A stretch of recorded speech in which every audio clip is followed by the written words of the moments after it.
Sa mga huling araw, dumating na ang makapangyarihang Diyos.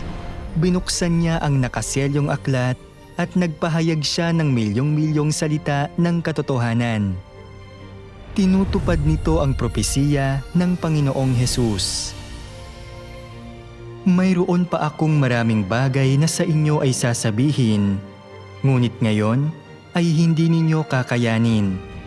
Gayunman ay kapag siya, ang Espiritu ng katotohanan ay dumating, ay papatnubayan niya kayo sa buong katotohanan.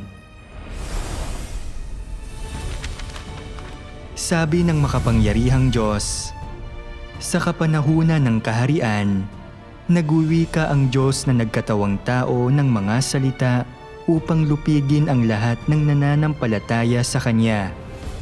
Ito ay ang salita na nagpapakita sa katawang tao. Alam ba ninyo ang tunay na kahulugan ng ang salita na nagpapakita sa katawang tao? Nais ba ninyong malaman kung kailan nagsimulang magsalita ang makapangyarihang Diyos?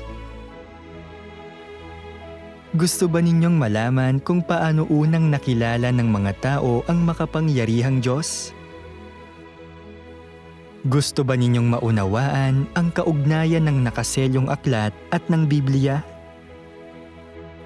Gusto ba ninyong matutunan kung anong mga katotohanan ang nilalaman ng nakaselyong aklat? Gusto ba ninyong makita kung paano ginagamit ng Diyos ang kanyang mga salita para isakatuparan ang lahat ng bagay sa mga huling araw? Samahan ninyo kami sa aming online na sermon para masaksihan ang mga kamangha-manghang gawa na naisakatuparan sa pamamagitan ng mga salita ng Diyos. Ang aming libreng pag-aaral ng Biblia ay isinasagawa online araw-araw.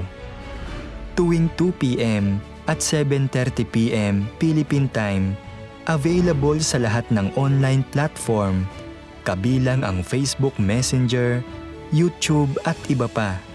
O tumawag sa amin sa